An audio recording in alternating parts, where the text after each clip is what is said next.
HNLive today on location of the 12th annual Rocky Mountain Classic. We've had agents, we've had players, NHL players, and now Director of Player Personnel for the Vancouver Giants. His name is Greg Batters.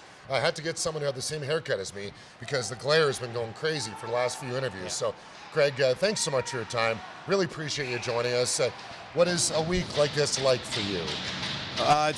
It's a busy week.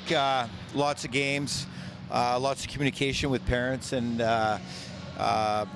agents and coaches and other scouts from other teams. So lots of communication, lots of games, lots of evaluation, meetings with staff that are here. So yeah, it's a busy week.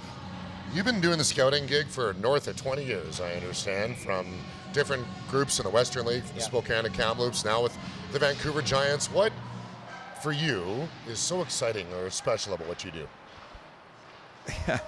I love the game. That's essentially what it comes down to. So I like the process of the evaluation and the identification and evaluation for the players. And you can already see an improvement in some of these young athletes from Red Deer till now. Red Deer being the last significant tournament out here in Alberta. So it's funny because as a broadcaster, I do my little prep and we discuss, and there are other broadcasters out there that are better than I am, and we kind of get together and say this, kind of prognosticate this guy, that guy might be good. But a guy like you says from 2 weeks ago up until now, you can see the evolution in a player. How much goes? How much hockey do you have to watch to be able to catch the smallest tendencies of improvement like that? Well, that's a good question. I don't know what the formula would be, but it's just doing the work. It's seeing the games, seeing the players, paying attention to the ones you've identified, and seeing if you see any growth, and the ones you haven't identified, seeing if they pop at all, and that happens as well. So these guys are young players. So I mean, I like to say that. From the draft day till they play in the league, traditionally they play at 17, unless they're extremely special. And not saying the ones that play at 17 aren't special either, but just the general curve for a player is.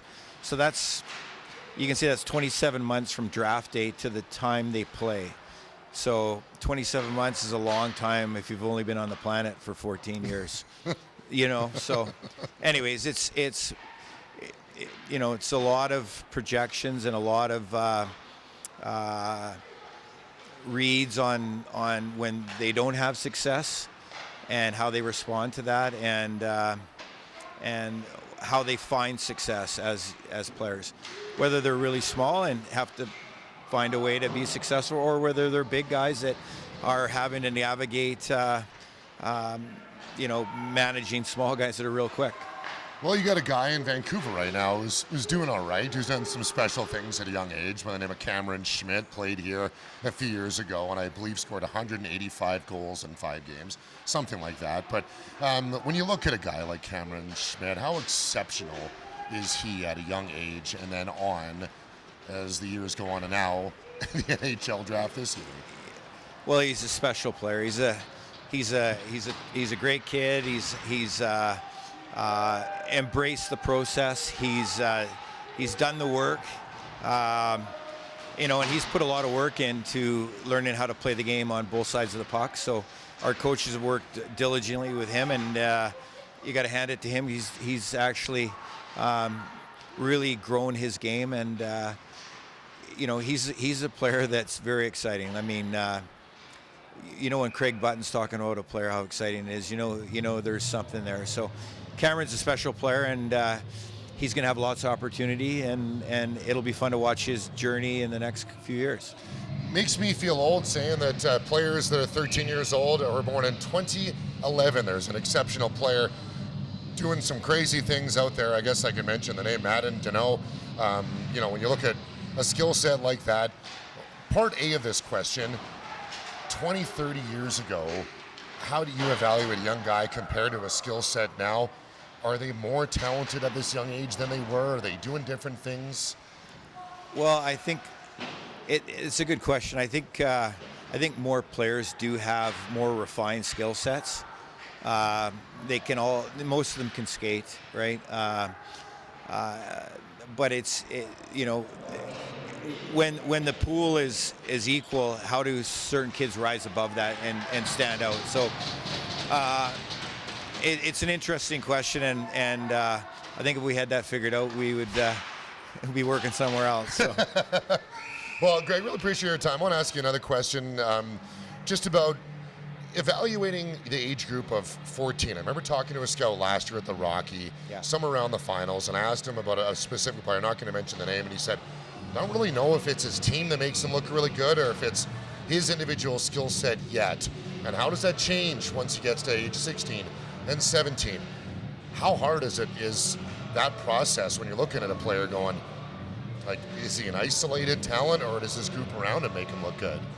Well, it's a good question because we have a real diverse, you could watch a player that's on a weaker team that's having success, and then you can watch a player that's on a team that's very successful.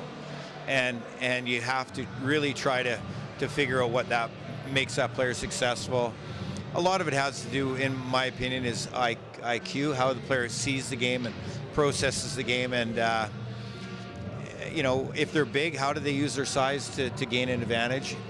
And that's harder now than ever because, it's hard to be big and not take penalties. So there's a lot of dynamics that keep changing for these players, and so you just want to see them process how to be successful, right? So, if you're a scorer, then you got to score.